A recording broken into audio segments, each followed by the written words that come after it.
একদমই নরম তুলতুলে, মুখে দিলেই মিলিয়ে যাবে এই রসপুলিগুলো।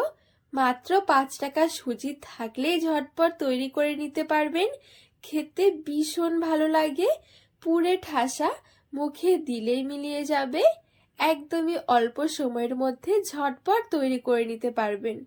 একবার তৈরি করলে এই রসপুলি বারবার তৈরি করতে ইচ্ছে করবে, খেতে এতটা ভালো লাগে। নমস্কার বন্ধুরা, নতুন একটা পর্ব দেখার জন্য আপনাদের সকলকে স্বাগত জানাই। আজকে মাত্র 5 টাকা সুজি দিয়ে নরম তুলতুলে রসে ভরা রসপুলি তৈরি করে দেখাবো। শীত প্রায় নেমেই গেছে, আর এই শীতের সময় কিন্তু একটু পিঠে খেতে আমাদের সকলেরই ভীষণ ভালো লাগে। আর এই সময় কিন্তু এই সহজভাবে এই পিঠেটা তৈরি করে নিতে পারেন। বানানো খুবই সহজ, খেতেও ভীষণ ভালো লাগে। তো চলুন খুবই সহজভাবে তৈরি করে দেখাবো, আশা করছি আপনাদের অনেক ভালো লাগবে। তো সবার প্রথমে গ্যাস ধরে এখানে একটা কড়াই বসিয়ে দিয়েছি, দিয়ে দেব 1 টেবিল চামচের মতন ঘি। এবারে এই কড়াই দিয়ে দেব সুজি, আর আমি এখানে 100 গ্রামের মতন সুজি নিয়েছি। আপনারা চাইলে আরো বেশি করে দিয়েও তৈরি করতে পারেন। তো এবারে এই কড়াই দিয়ে দেব। এবারে একদম হালকা আছে নেড়ে চেড়ে একটু ঘিয়ের সাথে ভেজে নেব। আর একটু ভালো করে সুজিটা একদম হালকা আছে ভেজে নিতে হবে। যত সুন্দর করে ভাজা হবে তত সুন্দর কিন্তু একটা ফ্লেভার আসবে, খেতেও ভালো লাগবে, আর এই সুজির কাঁচা গন্ধটাও চলে যাবে।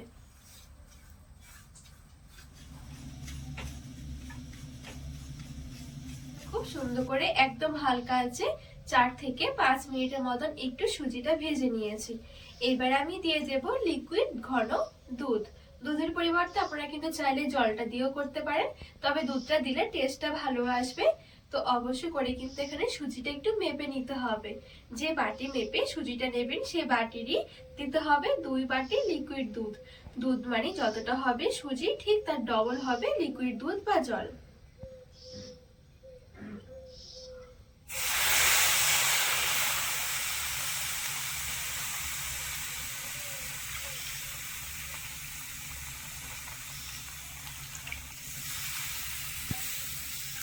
সামান্য দিয়ে দিচ্ছি একটু লবণ, ভালো করে নেড়ে ছেড়ে মিশিয়ে নেব আর একটু রান্না করে নেব।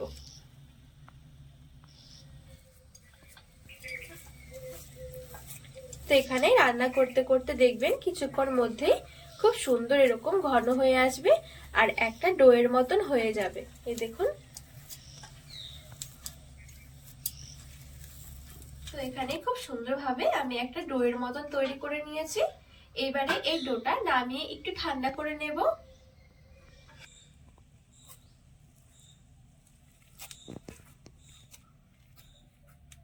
এদিকে সুজির ডোটা হালকা ঠান্ডা হতে হতে আমি এদিকে একটা নারকেলের পুর তৈরি করে নেব। এই রসপুলির জন্য নিয়েছি 1 কাপ নারকেল কোড়া, আর 1 কাপের মতন দিয়ে দিচ্ছি গুড়, একদম সামান্য দিয়ে দিচ্ছি জল, আর এখানে আমি 2টো এলাচকে একটু গুঁড়ো করে নিয়েছি আদা ভাঙা করে, দিয়ে দেব। এবারে নেড়ে ছেড়ে একটু পাক দিয়ে নেব।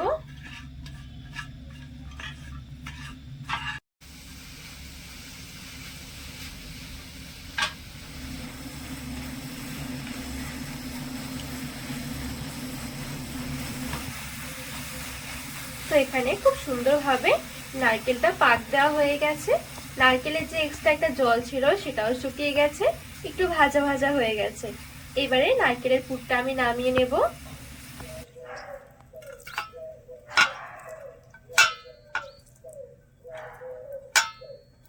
আর এদিকে যে আমি সুজির ডোটা করে রেখেছিলাম এই ডোটাও হালকা ঠান্ডা হয়ে গেছে। আবার কিন্তু পুরোপুরি ঠান্ডা করে ফেলা চলবে না, পুরোপুরি ঠান্ডা করলে কিন্তু মাখতে অসুবিধা হবে। হালকা কুসুম গরম থাকতে থাকতে কিন্তু মেখে নিতে হবে। খুব সুন্দর করে মেখে একটা মসৃণ ডো বানিয়ে নেব। আর এই মাখার সময় আমি এখানে 1 টেবিল চামচের মতন ঘি নিয়েছি। ঘিটা দেওয়ার কারণে ফ্লেভারটাও খুব সুন্দর আসবে, খেতেও ভালো লাগবে, আর খুব সুন্দর একটা মসৃণ ডো হয়ে যাবে। হাতের মধ্যে এরকম চিটচিটে হয়ে লেগে যাবে না। একটু ভালো করে মেখে নিতে হবে। তো এখানে খুব সুন্দর করে দেখুন একটা মসৃণ ডো মেখে নিয়েছি। এবারে এখান থেকে অল্প অল্প করে নিয়ে নেব। আর নেওয়ার জন্য আমি এখানে একটা ছোট চামচ নিয়েছি, তাহলে কি সবগুলো রসপুলি একই সমানের হবে। একটু ছোট ছোট করে তৈরি করব, তো সেই জন্য একটু ছোট করে নিয়ে নিয়েছি। এবারে দু হাতের মধ্যে নিয়ে এভাবে করে একটু গোল্লা করে নেব। এই দেখুন, এবারে হাত দিয়ে একটু চেপে এরকম চ্যাপটা করে নেব। এবারে একদম সামান্য করে একটু নারকেলের পুরটা নিয়ে নিচ্ছি। এবারে মাঝখানে দিয়ে দেব, আর ঠিক এইভাবে করে পুলিগুলো তৈরি করে নেব। তো এই দেখুন, এখানে আমি একটা খুব সুন্দর করে পুলি রেডি করে নিয়ে আছি।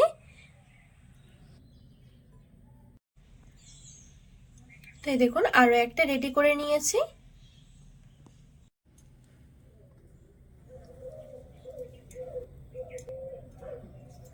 তো এখানে দেখুন সবগুলো পুলি আমি খুব সুন্দরভাবে রেডি করে নিয়েছি।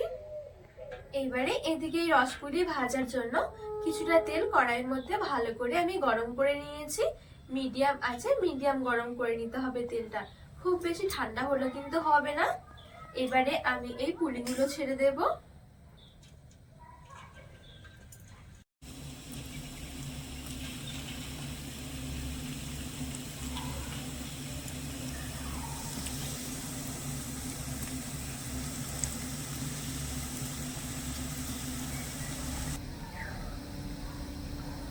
তো এখানে সবগুলো পুলি আমি ছেড়ে দিয়েছি।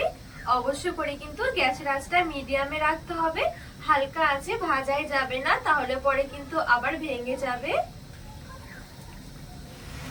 তো এই দেখুন, ভাজতে ভাজতে খুব সুন্দর একটা কালার এসেছে। তবে আমি আরেকটু খানিক লাল করে ভেজে নেব। আর এখানে ভাজতেও কিন্তু বেশি সময় লাগবে না, একদমই অল্প সময়ের মধ্যেই ভাজা হয়ে যাবে, যেহেতু মিডিয়াম আঁচে এটা ভাজতে হবে সেই জন্য। আর অবশ্যই করে কিন্তু মিডিয়াম থেকে হাই আঁচের মাঝামাঝি রেখে ভাজতে হবে, না হলে কিন্তু এই পিঠেগুলো আবার তেলের মধ্যে ভেঙে যাবে।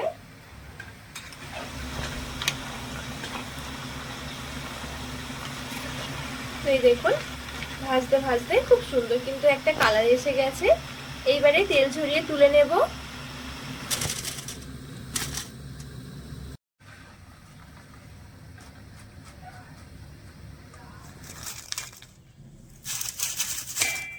এইবারে তৈরি করব রস। তো এখানে একটা কড়াই বসিয়ে দিয়েছি, আর দিয়ে দেবো চিনি। ঠিক যতটা আমি সুজি নিয়েছিলাম ঠিক ততটাই দিয়ে দেবো চিনি।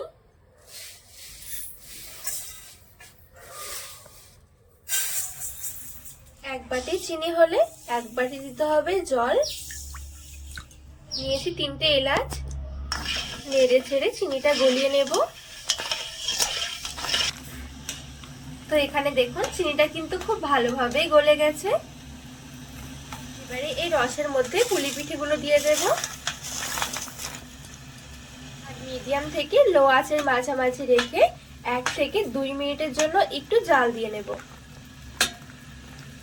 খুব বেশিক্ষণ কিন্তু জাল দেওয়া লাগবে না, একদম অল্প সময়ের মধ্যে কিন্তু হয়ে যাবে। তো এখানে ঠিক আমি 2 মিনিটের মতন জাল দিয়ে নিয়েছি। খুব বেশি সময় ধরে কিন্তু জাল দিলে অনেক বেশি নরম হয়ে যাবে। আর এখনই কিন্তু অনেকটাই নরম হয়ে গেছে, এই দেখুন।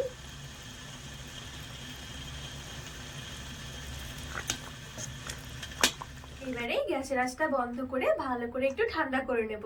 ঠান্ডা হয়ে গেলে কিন্তু একদম নরম তুলতুলে হয়ে যাবে। তো এখানে ভালো করে ঠান্ডা করে নিয়েছি। আপনারা চাইলে কিন্তু গরম গরমও খেতে পারেন। একদম মিনিটের মধ্যেই নরম তুলতুলে হয়ে যাবে। মোটামুটি 10 মিনিটের মধ্যে কিন্তু নরম তুলতুলে হয়ে যায়, তবে ঠান্ডা হলে খেতে একটু বেশি ভালো লাগে। তো এইবারে একটা প্লেটের মধ্যে আমি সাজিয়ে নিয়েছি, উপরে একটু রস দিয়ে দিলাম। আর এই দেখুন কতটা নরম তুলতুলে হয়েছে।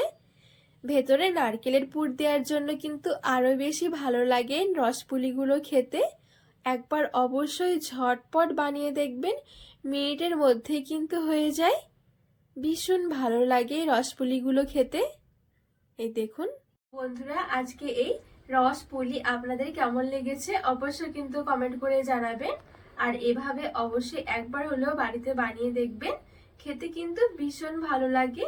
তো রেসিপিটি ভালো লাগলে চ্যানেলটিকে সাবস্ক্রাইব করে পাশে থাকা অনুরোধ রইল।